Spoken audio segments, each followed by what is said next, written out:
La política es cultura, porque todo es cultura y porque somos radio.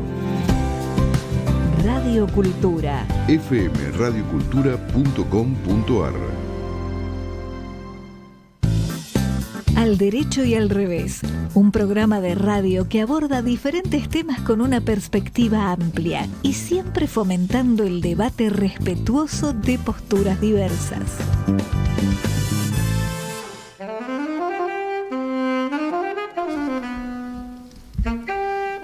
¿Qué tal? Buenas tardes, ¿cómo andan? Programa número 377 de Al Derecho y al Revés, pero además programa 240 del actual equipo del Derecho y al Revés. Que están dentro de los 377, ¿Están no son dentro? 500 y algo. En total. 10 más tenemos la cuarta parte de 1000, por decir sí. algo.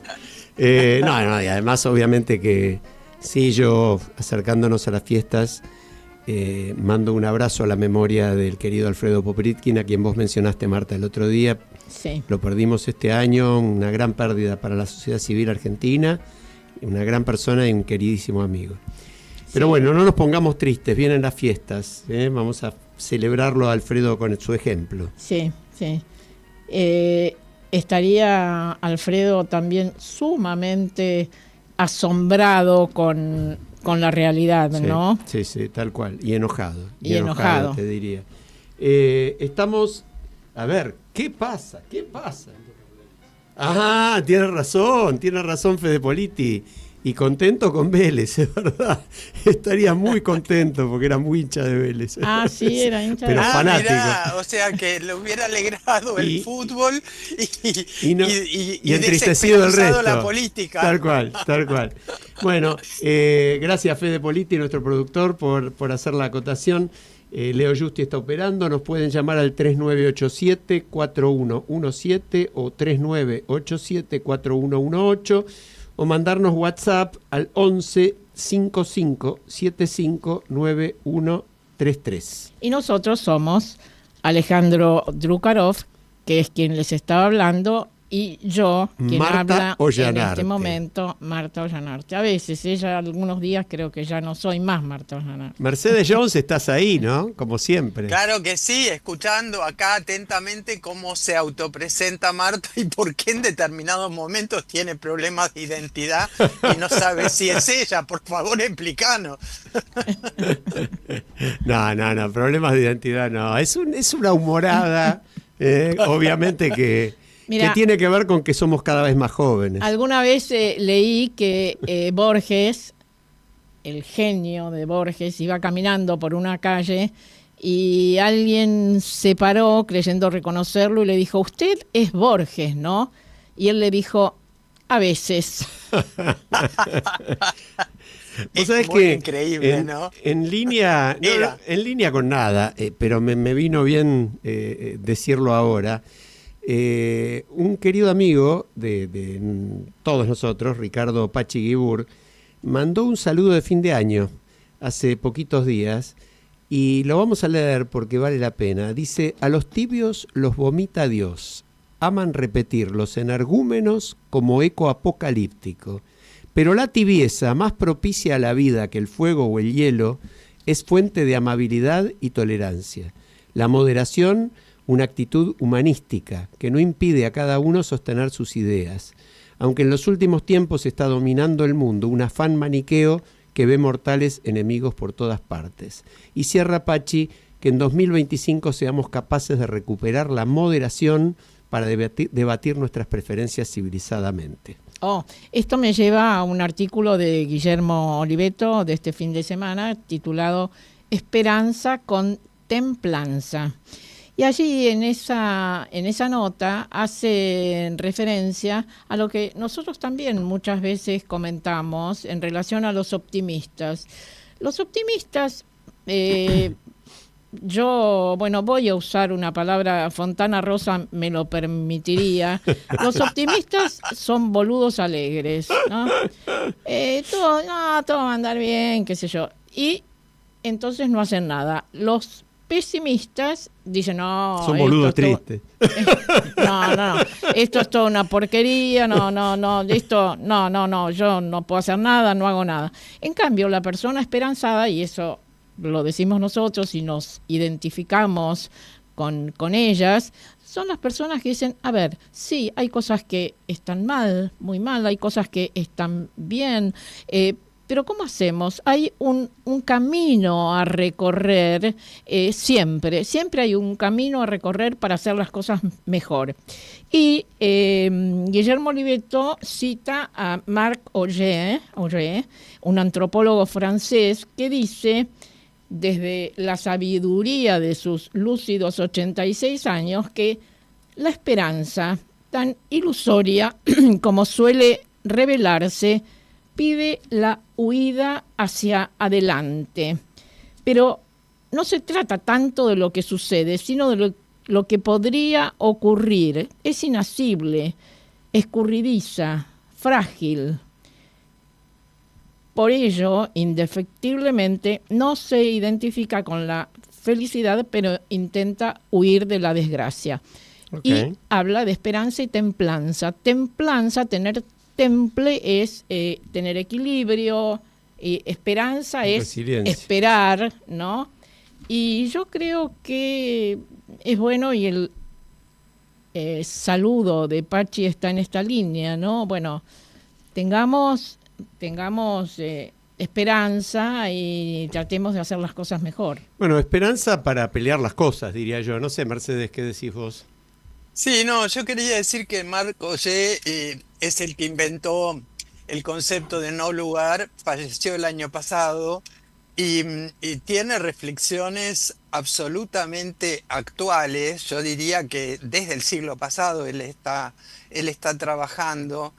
Y en línea con lo que plantea Marta, creo que el tema de la esperanza, y ambas creo que ya terminamos de leer el libro sobre la esperanza de Liu Byung-Chul, que de alguna manera desde su perspectiva filosófica plantea que la esperanza es acción, promueve la acción y sobre todo plantea una línea de futuro.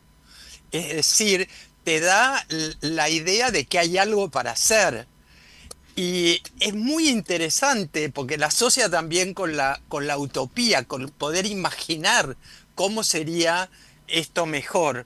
Y muchas veces hemos planteado, yo ni sabía de quién era la frase esta de la esperanza tiene dos hijas muy queridas, la indignación con lo que está y la valentía para cambiarlo. Entonces San tiene Agustín. Esta cuestión. Sí, San Agustín, exacto. O sea, que de alguna manera lo que se está promoviendo es un análisis crítico, lo hemos dicho muchas veces. Bueno, pero... El tema de no...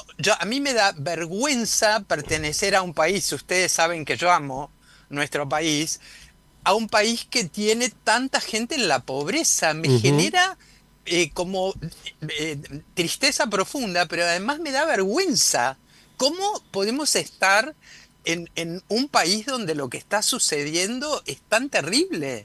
Sí, yo lo asociaría... Esto seguramente también vamos a hablar con nuestra invitada, porque ella hace una referencia al tema y se pregunta, como nos preguntamos nosotros, cómo este tema de la pobreza no está en ninguna campaña electoral. Como el tema de la mejora no está en el discurso oficial tampoco. La mejora de la educación, de la salud pública.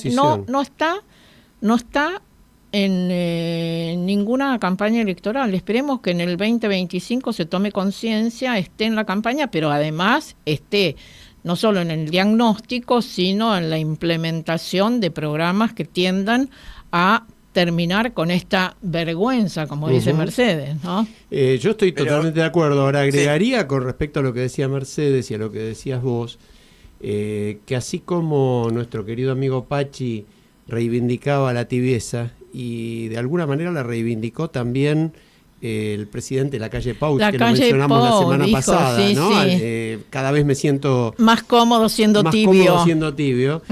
Pero hay alguien que dijo esta semana: no buscamos diálogos que nos lleven a ninguna parte, ni establecer consensos que solo les sirvan a ellos. Ellos son los otros, los enemigos. Por eso en nuestro gobierno somos implacables.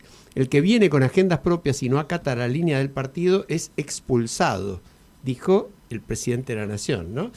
Que curiosamente, todavía, no sé, por ahí me está tapando la boca en la televisión y yo no lo estoy viendo, pero por ahí ya expulsó al señor Andrés Edgardo Vázquez, el director de la DGI, que según la clarísima denuncia muy fundada, poblada de datos como siempre lo hace nuestro amigo Hugo El Conadamón, tiene $2 millones en inmuebles puestos en un entramado de sociedades offshore, de esas que ocultan la riqueza en los paraísos fiscales, identificado hasta con el pasaporte, con la dirección, con todos los datos en la investigación de Hugo. Ahora, y ahí estamos, ¿no?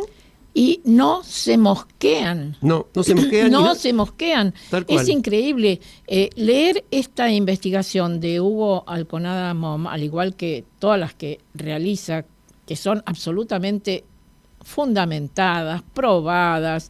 Hay en el artículo digital, están todos los documentos. Todos los documentos, exactamente. Todos los documentos. Para el que quiera ver, están ahí. Para el que quiera ver, que vea. Marta, y también están los documentos, perdón, Mercedes, te dejo, pero también están los documentos en otra investigación de hace unos días, que también se está hablando en todos los medios ahora, que es la de Cristian Ritondo, que la hizo el mismo consorcio de periodistas de investigación al que pertenece Hugo, en el caso de Ritondo la hizo Emilia Delfino, en otro medio, pero tiene la misma solidez y los mismos datos. Ritondo dijo, bueno, explicaré ante la justicia cuando corresponda. Les doy un dato. Hoy el fiscal Ramiro González, que hace una semana después de nuestro programa, también pasó hace una semana, fíjate, parece que hace un mes. ¿El cumpleaños? El cumpleaños de Ramiro González, la super fiesta con Cristian Castro, $100.000 de cachet, más todo el gasto monstruoso, el fiscal bailando, el video que distribuyó él. Bueno, hoy una fiscal, al colega de él, Paloma Ochoa, dijo, no hay ningún elemento para investigar, no para procesar, para investigar, no hay nada que investigar. Que un fiscal haga una fiesta que cuesta $200, $300.000, no hay nada que investigar, y mandó a archivar la causa, hoy. Bueno, este programa cada vez me enorgullece más el nombre que lleva, al derecho y al revés, ¿no? Porque la realidad, como alguien lo definió hace unos días, loquero a cielo abierto, Uy, pero qué también bueno, qué buena frase, loquero a cielo abierto. Loquero a cielo abierto. Pero hay cosas que son terribles, como estas que vos mencionás, y sobre todo, bueno, en el ámbito de la justicia, qué decir del hijo, qué decir de esta situación. Pero sin embargo, la justicia tiene a Maqueda. Lo que dijo Maqueda en estos días es muy importante. La justicia tiene al fiscal Tayano, la justicia tiene al fiscal juez Luciani. Al fiscal Luciani, al juez Martín Irurzun. Bueno, y podríamos seguir con la lista, ¿no? Por supuesto nos gana la lista de los... Y es fea, de ¿no? los malos. La dejo a Mercedes porque la estoy tapando ya 2 veces, no quería, perdóname, solamente no quería dejar de mencionar, porque como dice Marta, derecho y revés, a otro que no está saliendo tanto en los medios, un tal Jorge Donofrio, ministro de Transporte de la provincia de Buenos Aires, procesado ya con levantamiento de secreto bancario y fiscal por lavado de dinero, y que no dio tampoco ni él ni el gobernador de la provincia de Buenos Aires hizo ningún comentario y sigue siendo ministro. Dale, Mercedes. No, que yo creo que todo lo que estamos detallando son, cuando dice cómo se atreven, cómo no reaccionan, porque están amparados por la apatía y el enojo de la ciudadanía que vota a los corruptos. Ese es el punto.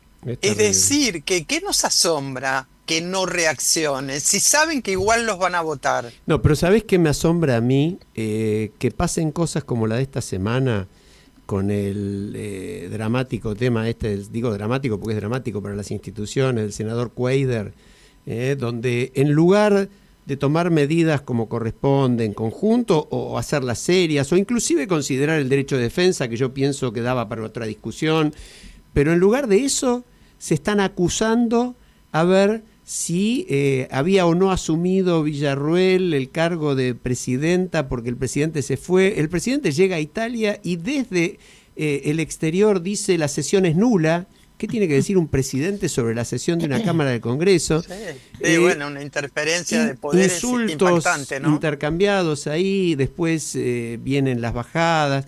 Es un papelón tremendo, ni hablemos el kirchnerismo gritando contra la corrupción, parece, no sé, un chiste de alguna manera. Bueno, algún medio hoy, algún analista político señaló, bueno, la partida de este senador es un triunfo, en este caso, del kirchnerismo, porque últimamente este senador estaba apoyando al gobierno, pero había sido representante de la línea kirchnerista en su momento. Sí, tal cual. Y ahora ingresa una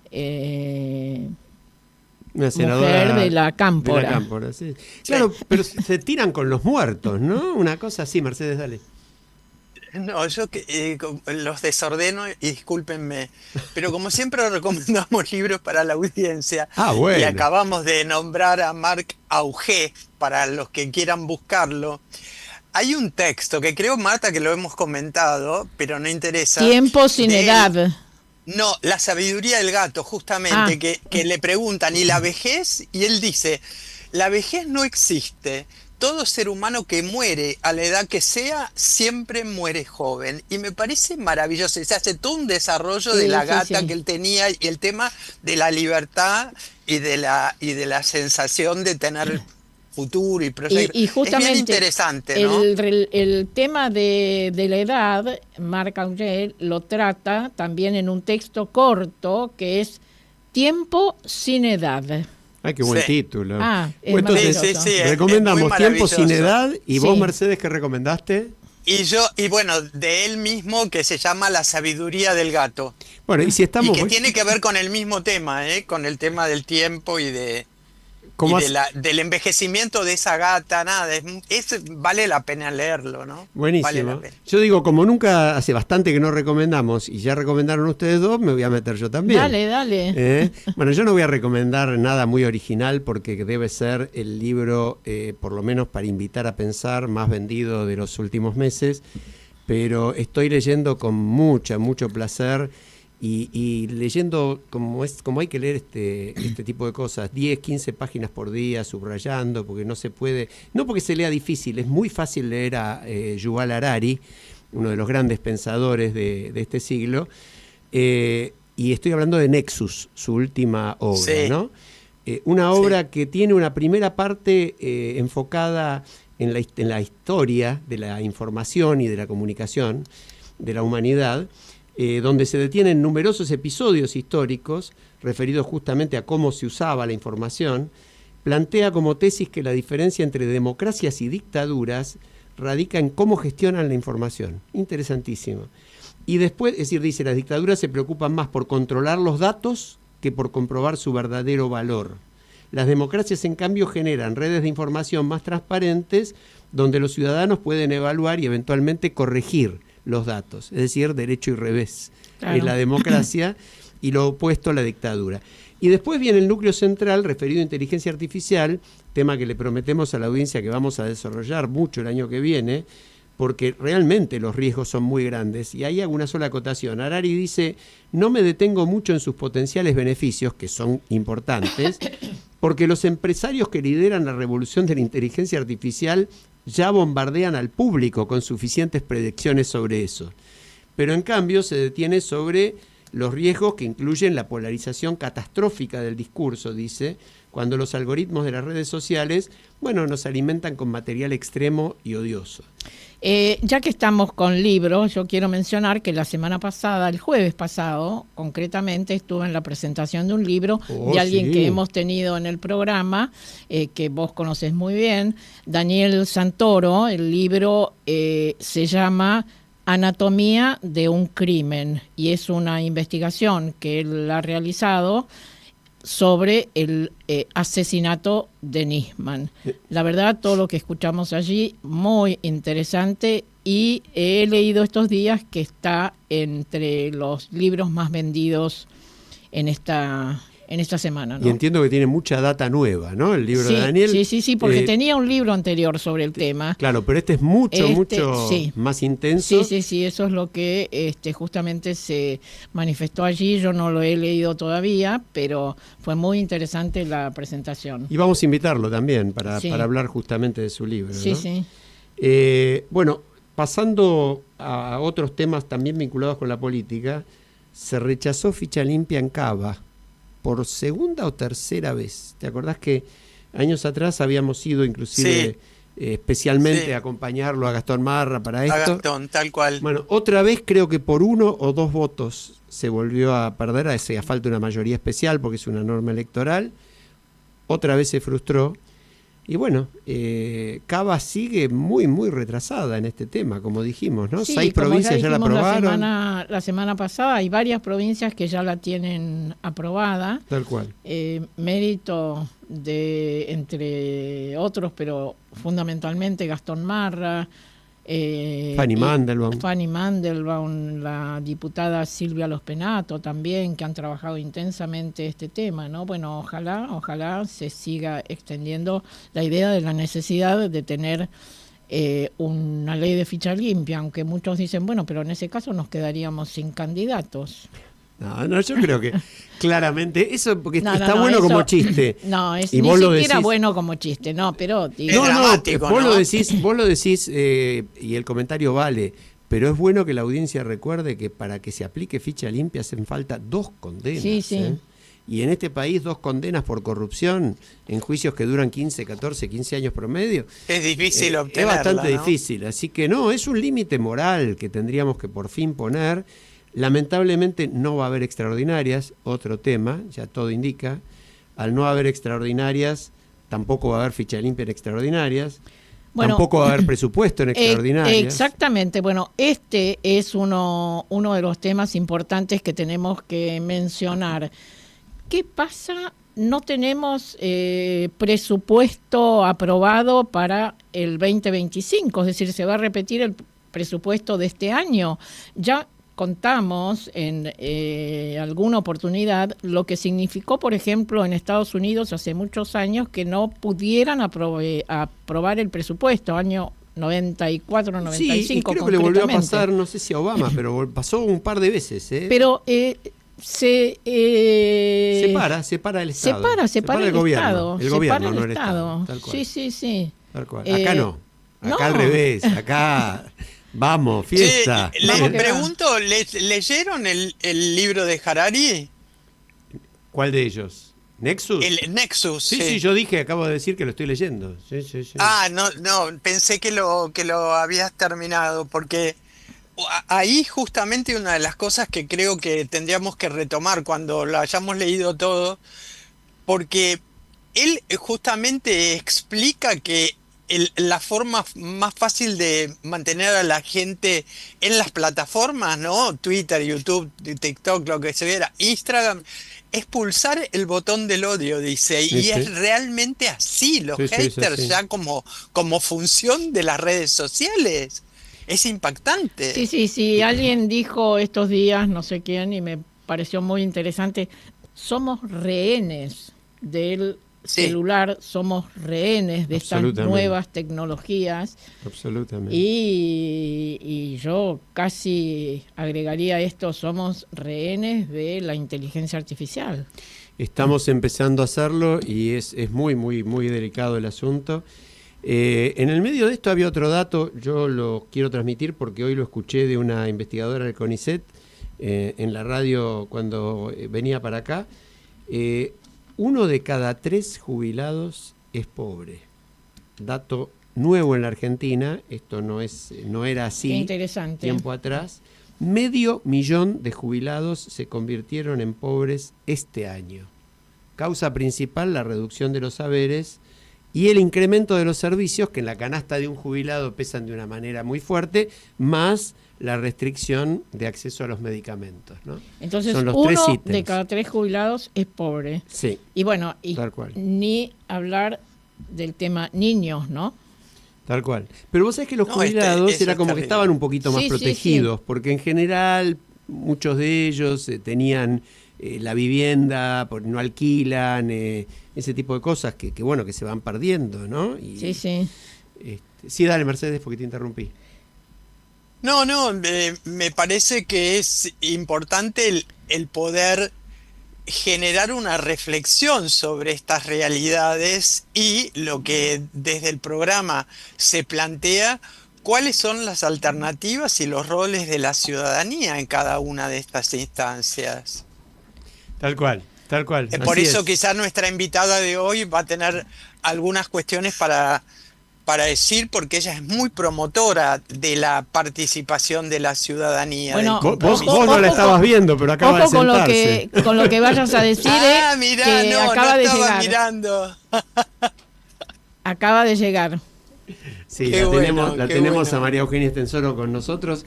Ya vamos a empezar a charlar con ella.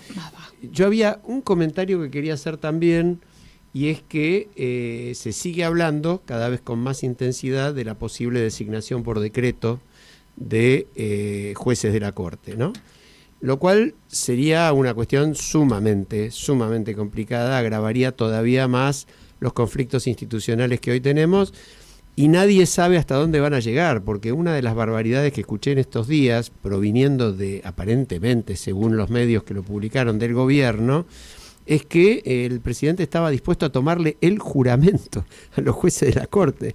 Bueno, sería interesante que leyera la Constitución previamente, ¿no? Lo que decíamos hace un rato y le comunicamos a nuestra invitada, alguien dijo, este país es un loquero a cielo abierto, ¿no? Y bueno, estamos en eso, inmersos en esa locura, pero trabajando con esperanza y templanza. Tal cual. Bueno, y nos vamos a ir a una brevísima pausa musical que en general tiene alguna vinculación con nuestra invitada del día. En este caso se la queremos dedicar, es una hermosa versión de 12 cantantes populares de un tema realmente muy, muy lindo que se llama Con las alas del alma. Ya volvemos. Con las alas del alma desplegadas al viento, ante cada noticia de estupor, de injusticia, me desangro por dentro. Y me duele la gente, su dolor, sus heridas, porque así solamente interpreto la vida. Con las alas del alma desplegadas al viento, más allá de la historia, de las vidas sin gloria, sin honor ni sustento, guardaré del que escribe su mejor pensamiento. Quiero amar a quien vive con las alas del alma desplegadas al viento.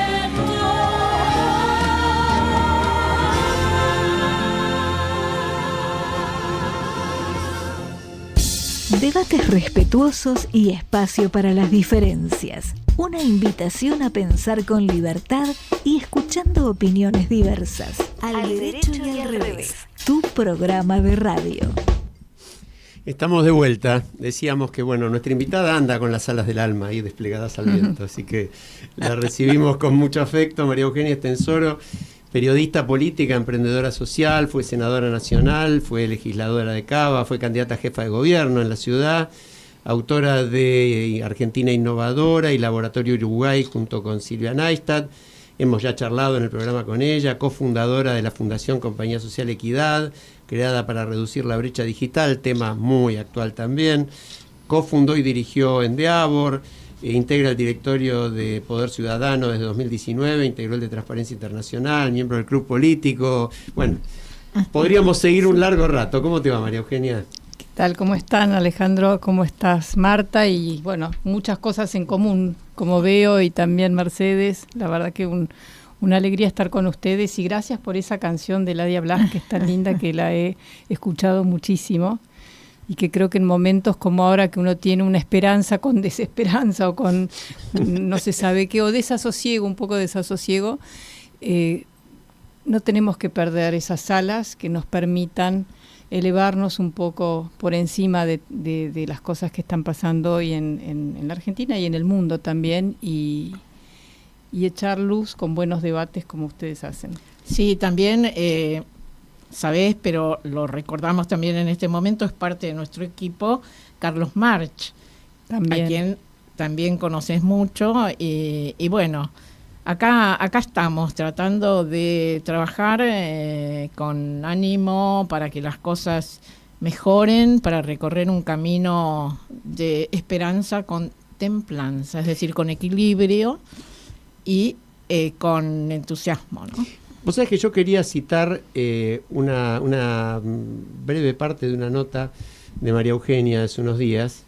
Dice: en un mundo atravesado por enfrentamientos políticos y guerras religiosas cada vez más feroces, el salón se convirtió en un oasis de paz. Está haciendo referencia a un evento que ahora va a quedar claro cuál es. 20 mujeres de diversos credos, profesiones, ideologías, edades y clases sociales, unidas por un profundo deseo de congeniar en la diversidad. Yo quería pedirte que nos hables de Mujeres y Compañía y de ese encuentro, ¿no? ¿Qué es Mujeres y Compañía? Mujeres y Compañía fue una revista que lanzamos Norma Morandini y yo en los años 90, donde Marta era columnista, escribía una columna que se llamaba Con Todo Derecho, y me acuerdo que una de las primeras fue el derecho a usar el propio nombre, el propio apellido, que parecía algo revolucionario en los 90, ahora es normal. Esta revista era una revista con un enfoque, digamos, en los derechos y en las posibilidades de la mujer, era como un feminismo pero encubierto, porque no era en contra de nada, sino más bien mostrar a las mujeres que ya estábamos haciendo cosas y habíamos tomado nuestras vidas en nuestras manos, y hablar no solamente de belleza y moda, que también había una sección, pero sobre todo hablar de nuestro desarrollo personal, nuestras profesiones, y ayudarnos en eso. Y este año con Norma decidimos volver a lanzar este concepto, pero como un newsletter.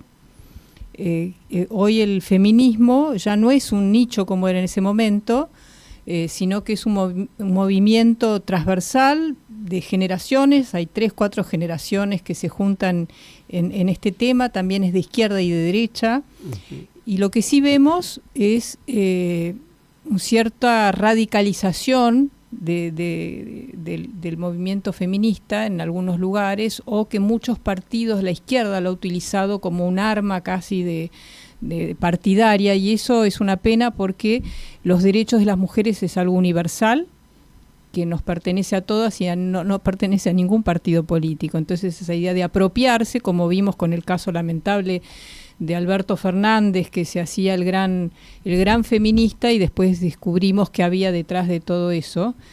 Entonces queremos crear un espacio que sea diverso, donde se puedan expresar todas las opiniones, y en ese caso fue un encuentro de mujeres de distintas profesiones y también de distintas visiones religiosas. Había mujeres yogis de la India, estaba Inés Ordóñez, que es de un centro católico muy avanzado. Después había una rabina, líderes musulmanas y empresarias, personas bueno, y lo lindo fue que poníamos los valores humanos y espirituales, que en realidad son la templanza, la comprensión, el ponerse de acuerdo, el amor, por encima de los antagonismos. Sí, yo no sé si viste, estuve mostrando una foto, porque este es un programa de radio que se ve. Ah, qué bueno. Es un programa de radio que se ve, después lo vas a poder ver en YouTube, por ejemplo. Y la foto es de mi colección, de aquellas revistas impresas, en ese caso, de Mujeres y Compañía, sí, donde sería fatigar a la audiencia mencionar las valiosísimas mujeres que pasaron por allí, que ustedes supieron convocar, y ahora, ¿cuántos años después? Esto fue en el 95, 30 años después, con el mismo ímpetu, con la misma y seguramente enriquecida inteligencia, ustedes sacan este newsletter que me parece fantástico, absolutamente recomendable, y después repetirlo como puede hacer cada una de nuestras oyentes y de nuestros oyentes. Sí, nuestros también, yo estoy suscripto. Bueno, sí, por ¿no? eso, Sí. por eso. ¿No escuchaste que dije nuestras y Sí. nuestros? Es verdad, es verdad. Pero sí que María Eugenia nos diga, Marta, ¿por qué nuestra audiencia tendría que tratar de descubrir e inspirarse en aquello que promueven Mujeres y Compañía, ¿no? Bueno, hoy- Que es integrar lo contrapuesto en un punto. Así es, ese es nuestro lema, ¿no? En vez de buscar la polarización, integrar lo que aparece como contrapuesto, y en realidad no es así, porque la vida es compleja, no es blanco-negro, Ujú. como dicen los budistas que van por el camino del medio, ¿no? Que ahora estos líderes populistas buscan partir, pero en realidad la convivencia es posible en el medio, no en los extremos. ¿Y por qué creemos que hoy es vigente Mujeres y Compañía? Sí. Y hoy tuvimos un encuentro en el que estuvo Marta también. Yo de eso también quería preguntarte cosas para que, bueno, puedas contar a mucha más gente esto que me pareció fantástico, este encuentro. Dirás vos qué es lo que hace Julie Middleton, que de ella se trata, que desde Estados Unidos estuvimos en Sí. conexión por Zoom, vos organizaste esto, y algo que ella dijo me pareció sumamente interesante. It's not leadership, it's leading. Sí, no hablar de líderes, ¿no? Que tiene connotaciones, viste, de jerarquías, y también, bueno, el líder famoso era el Führer, Hitler. Führer quiere decir líder. Entonces, Julia Middleton es una mujer que creó una organización que se llamaba Common Purpose, es inglesa, que estaba en 100 países fomentando programas de liderazgo para jóvenes, ciudades, funcionarios, etcétera. Nunca para mujeres. Y después dejó esto hace unos años, y en plena pandemia, cuando estábamos encerrados, ella con algunas mujeres de distintos continentes empezaron a reflexionar sobre qué estaba pasando, que las mujeres estábamos como retirándonos de los puestos de liderazgo de alguna manera, porque nos parecía que no eran valores que nos representaban y que a veces nuestras voces no se terminaban de escuchar. Y entonces empezó lo que ella llama unas expediciones, que no es decir cómo hay que liderar, sino realmente explorar cómo lideramos distintas mujeres, todas distintas. Expediciones de liderazgo se llaman, Sí, ¿no? sí, y que, bueno, hablan de los 4 elementos. Uno es la esencia, y dentro de esencia está, hablamos de principio femenino, ¿no? Del principio femenino que necesita el mundo. Uno sería el rol de maternar, de la maternidad, pero no como ser madre, sino del cuidado, de tener esta visión más docente y de empoderar, ¿no? Como puede ser una madre que empodera a cada uno de sus hijos en lo que ve su talento y que piensa no solamente en sí misma, sino en el conjunto. Bueno, estos son valores o principios femeninos que se ve que están, pero también hablaba de cuáles son nuestras creencias, nuestra herencia, la educación, los traumas, como que tenemos que llegar a nuestra propia esencia, conocer nuestras fortalezas y debilidades, hacer este proceso de introspección para después liderar realmente con la esencia de lo que somos nosotras, y no tanto copiar manuales. Esto es algo que las mujeres, y decía, ahora se habla mucho de ser auténtico, y ella decía, bueno, a veces uno está triste y uno no puede liderar triste porque si no el grupo se va a venir abajo. Entonces, pero uno puede ser íntegra en conocer sus fortalezas y bueno, fue muy lindo porque en realidad es un camino de introspección, estas expediciones, y nos pareció que Julia, que ya su organización es otra vez global. Sí, yo quiero agregar que en este Zoom había aproximadamente 60 mujeres, entre ellas estaba nuestra coequiper también, Inés Sanguinetti, que tuvo que le mandamos un beso. a activa sí. participación en el intercambio de chats, ¿no? Sí, el grupo en la Argentina que se creó, un poco las que lo fuimos impulsando, fue Moira Lowe de Brahma Kumaris, esta universidad espiritual que enseña valores espirituales y el Raja Yoga, el yoga mental. Después Inés Ordóñez de este centro católico, pues Cristina Míguez de la revista Sofía, que ella tiene una visión muy interesante, no solamente del feminismo, sino también de la sociedad patriarcal, con una mirada también espiritual. La vi también, pero no participó.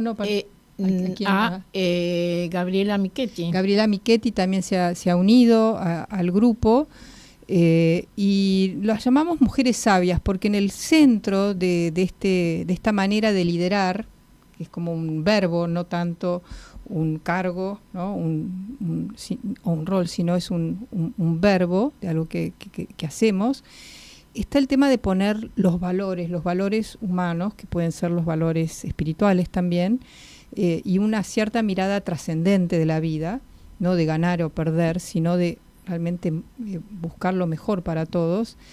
Y por eso las llamamos mujeres sabias, poner la sabiduría, que ahora hablamos mucho de inteligencia, ¿no? Hablamos de todo, la inteligencia artificial. La cosa es para qué esa inteligencia, si no está unida a valores, al amor, a la concordia, al hacer el bien. La inteligencia puede ser de lo muy peligrosa. Entonces la sabiduría, como el rey Salomón sabemos, usó su inteligencia, pero justamente para hacer el bien. Entonces, por eso llamamos al grupo Mujeres Sabias, y creemos, perdón que me extienda, que en estos momentos donde el mundo está atravesando nuevamente un momento de oscuridad y de guerra y de polarización y de demonizarnos los unos a los otros con discursos de odio, es muy importante tener el coraje de poner en alto estos valores, que creemos que hay mucho de femenino, de este principio femenino, no tener pudor, porque se necesitan más que nunca para equilibrar este mundo que se ha vuelto con lo malo de lo masculino, con esta cosa de la guerra, ¿no? De la guerra, la dominación y de aplastar al otro. Y yo te hago una pregunta en ese sentido, porque va muy en línea con eso. ¿Vos cómo ves en este último tiempo en el mundo, pero en la Argentina en particular? Porque yo siento que hay como un reverdecimiento del machismo, de la misoginia, de la agresividad, como si la mujer fuera, o los derechos de las mujeres fueran un enemigo, o se dieran por hechos, que no lo están en absoluto. ¿Vos sentís algo así? Bueno, a mí me parece que esto es un fenómeno que no es solo de la Argentina, de estas nuevas derechas. Milei está encuadrado en este momento en este movimiento. Bueno, en los votos se reflejó, ¿no? La mayoría de los votantes de Milei fueron jóvenes varones. Bueno, la mala noticia es que en Estados Unidos a Trump lo han votado también las mujeres. Sí, claro. En misma proporción que los varones. Sí. Entonces, lo que parecía que, bueno, con la reversión del tema del aborto en Estados Unidos, del fallo de la Corte de los años 70, que eso tal vez podía ser que las mujeres fueran un voto menos hacia Trump, y no se presenció. Yo creo que hubo tanto el uso de esta política identitaria, ¿no?, de los derechos humanos en la Argentina, o del feminismo como un arma en contra de que está viendo esta reacción hacia el otro lado. Siempre la vida es acción, reacción. Eso es de la física. Entonces me parece que ha habido varones y grupos políticos que entonces están usando esta cosa de que la mujer tiene que volver a la casa. Por poco. Los países de Occidente, la natalidad ha bajado un montón, entonces que las mujeres tienen que volver a la casa a tener hijos. Obviamente yo no estoy de acuerdo, creo que tenemos que pensar qué desesperanza hay en nuestro mundo, y sobre todo en las sociedades occidentales, que las parejas no quieren tener hijos, porque los hijos no son solo de las mujeres, ¿no? Tal cual. Ahí hay un punto que vos normalmente asociás esto que hablabas de sabiduría, pero también de democracia. ¿Cómo ves vos que hay una relación en este momento histórico entre este espíritu de lo femenino y la sabiduría y la democracia? ¿Cómo lo unen? ¿Cómo lo unís vos? ¿No? Bueno, mira, la realidad es que los derechos de las mujeres solamente se respetan en las sociedades democráticas. No hay sociedad ni autoritaria ni que tenga que respete los derechos de las mujeres. Entonces, en realidad esta deriva autoritaria que estamos viendo ahora también en Occidente, en las sociedades occidentales, es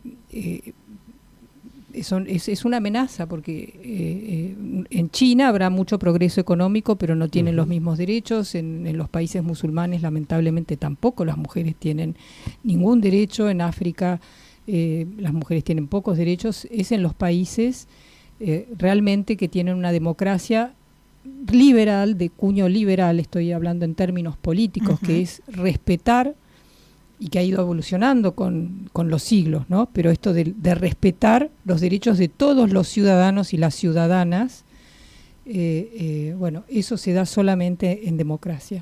Yo te llevo a otro tema vinculado con esto, un extraordinario trabajo que hiciste vos con otra mujer sabia, Silvia Neistat. Estoy refiriéndome en este caso a Laboratorio Uruguay. Hablemos de ese paisito que en realidad es un gran país que, bueno, vos amás, yo también, y marcan una diferencia, realmente, marcan una diferencia y ustedes lo expresan muy bien, ¿no? Bueno, mira, es un pequeño gigante, como decimos nosotros, porque es el país, uno de los países más pequeños. No es tan chiquito en términos europeos. Caben Inglaterra, Bélgica y algo más en Uruguay. Ellos se sienten tan chiquititos, pero no son tan chiquitos. Sí tienen poca población, solamente 3,5 millones de habitantes.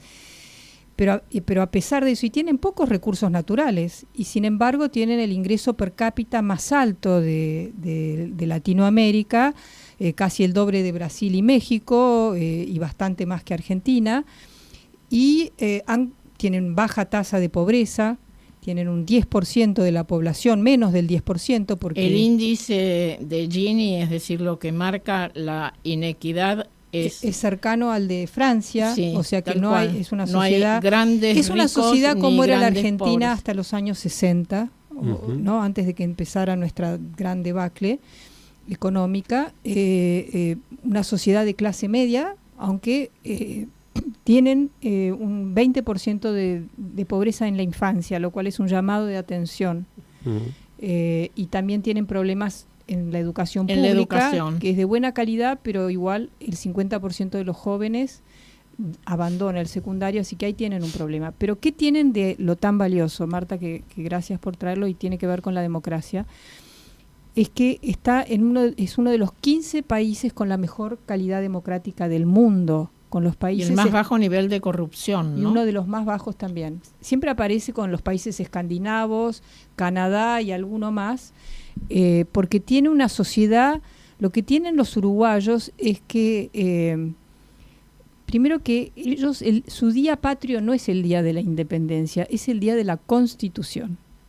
Entonces ellos, su mayor jerarquía es ser ciudadanos de una república de iguales. El 18 de julio de 1830 se juró la primera Constitución y a partir de ahí esa es la fecha patria. Nosotros es la independencia. Claro, nosotros tardamos 50 años después de matarnos para ver qué tipo de organización nos íbamos a dar y todavía no estamos de acuerdo porque a algunos no les gusta la Constitución democrática, republicana y liberal y les gustaría otro tipo de sistema.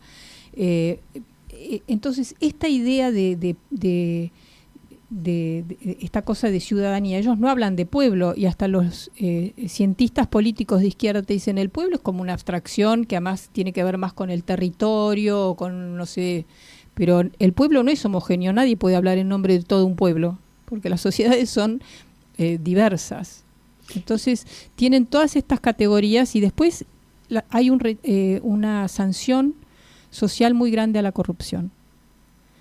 Y eso es otra característica. Ellos tienen los valores en los que todos decimos que pregonamos, pero hay una bastante similitud entre lo que ellos pregonan y lo que pasa en la vida compartida, en la vida pública. Y la maravilla de cómo manejan la alternancia, ¿no? Cuando estás hablando de una alternancia que si bien va de centro-derecha a centro-izquierda, desde acá se leería como de derecha a izquierda, y en realidad no es derecha-izquierda, no, es centro-derecha a centro-izquierda. Sí, sí. Bueno, ¿sabés que ellos tuvieron una dictadura que fue la única dictadura que tuvieron en el siglo XX? ¿No? A diferencia del resto de Latinoamérica, la dictadura de 12 años en los años 70. Y salen de la dictadura conscientes de que no pueden poner en riesgo de vuelta esa democracia que ellos habían mantenido a lo largo de todo el siglo XX. Incluso el Che Guevara en los años 60, cuando va a Uruguay, en una cumbre que había, una cumbre de las Américas, que está que fue al hotel de Punta del Este, el famoso hotel que ahora han demolido. Allí fue. Ahí fue en San Rafael. Sí. Bueno, él en ese momento era el ministro, era presidente, no sé si del Banco Central y ministro de Industria, etcétera. Y después dio una conferencia cuando se iba en Montevideo en la Universidad de la República, como si fuera la UBA acá. Había un montón de gente, parlantes en las calles, y él lo que les dijo: ustedes tienen algo muy valioso que no existe en Latinoamérica, que es una democracia plural, la tienen que cuidar, porque cuando uno toma las armas, después no sabe cuándo se termina. Entonces les aconsejó no seguir el camino de otros países, porque él, si bien su gobierno, el gobierno uruguayo en ese momento, no comulgaba con las ideas del Che, él pudo exponer lo que pensaba libremente, y él decía que eso había que cuidarlo. Lamentablemente la lucha revolucionaria también apareció en Uruguay y terminaron con una dictadura, pero ellos no quieren volver a eso. Entonces María tienen Eugenia, conciencia vos de tenés una nota sobre, relacionando corrupción y coraje, una nota sobre Cecilia Goyeneche. Hablas de ella como de una ciudadana valiente y ejemplar. ¿Podrías comentar para la audiencia que por ahí no la tiene tan detectada qué significa el rol o qué rol cumplió y está cumpliendo Cecilia Goyeneche en nuestro país? Yo le voy a interrumpir brevemente la respuesta con un último momento, porque verdaderamente nos lo transmite Fede, es una noticia muy importante vinculada con la corrupción. La Corte Suprema acaba de ordenar que Cristina Kirchner vaya a juicio oral por Otesur Los Sauces. Causa que hasta ahora venía demorando. Y demorando. La Corte acaba de confirmar la resolución de casación. Cristina va a juicio oral por Otesur Los Sauces. Qué importante esto que comentamos. Bueno, Cecilia Goyeneche era la fiscal de anticorrupción de Entre Ríos, y cuando se puso a investigar la corrupción del exgobernador Urribarri, la Corte Suprema de su provincia, el Tribunal Superior, la destituyó. No voy a explicar las causas, lo pueden leer en Mujeres y Compañía. Y ella, yo justo la conocí hace un mes en Entre Ríos. Ella seguía destituida, y en ese momento Urribarri estaba en libertad. Y ella dice que era un cadáver político en su provincia, porque ella no podía trabajar de abogada, porque ¿quién iba a querer tener una abogada que estaba peleada con el Tribunal Superior? Y a los pocos días, una cámara de casación, no sé, de allá de la provincia, ordenaron el que lo aprisionen, el encarcelamiento de Urribarri. Y después, pocos días después, o hace poco, el Tribunal Superior, o ya no sé quién. No, la Corte Suprema. La Corte Suprema de la Nación, de la Nación. El Procurador General. Y y el Procurador y la Corte, porque la Corte falló esto también recientemente, que sea restituida en su cargo. Y lo más impresionante es que ella había dicho que ser fiscal de anticorrupción es como ser un móvil en movimiento, ¿no? Un blanco un blanco móvil. Sí. Porque todo el mundo quiere bajarte y encontrarte algo o inventarte algo. y que, bueno, ella la había pasado bastante mal, que sus hijas, que tienen 12, 14 años, y su marido la habían apoyado mucho, y yo le pregunté, bueno, si ellas querían que ella vuelva al cargo. Y ella dijo que era muy importante simbólicamente que ella, volver al cargo, porque totalmente de acuerdo, como, sí, claro, claro. si no quedaba como que sí, bajan a cualquiera y las cosas siguen como siempre. Bueno, por eso dije que era una vez ciudadana. más, el título, muy linda la nota. Una vez más, Eugenia, el título linda. de nuestro programa viene absolutamente al caso, ¿no? El derecho y el revés. Tal cual. Es así.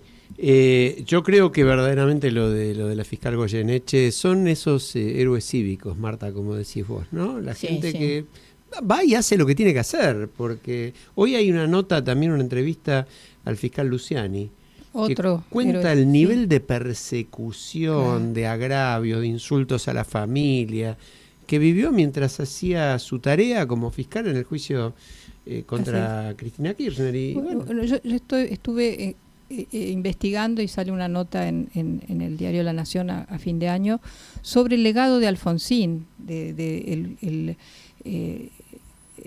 su decisión de enjuiciar no solamente a las juntas militares, sino a los máximos responsables de Montoneros y ERP, a la creación de la CONADEP, al Nunca Más, bueno, todo lo que esa visión equilibrada que él tenía, que después se fue. Y hay una nota muy importante, digo, para quienes no lo han leído, en La Nación de este domingo, de María Eugenia, sobre toda la verdad sobre los años 70.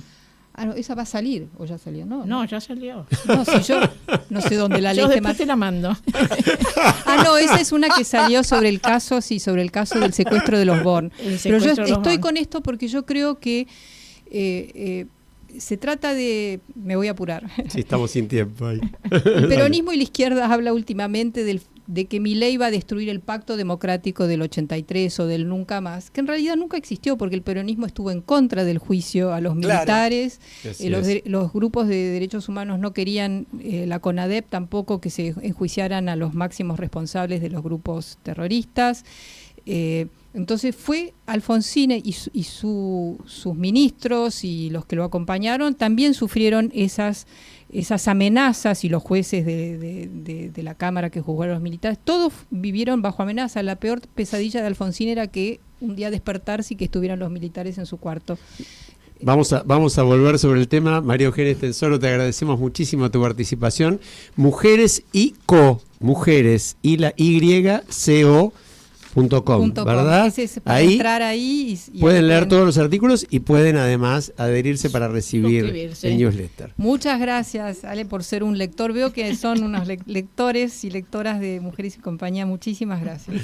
Nos vamos hasta la semana que viene con el Nano Serrat, como siempre. Un abrazo.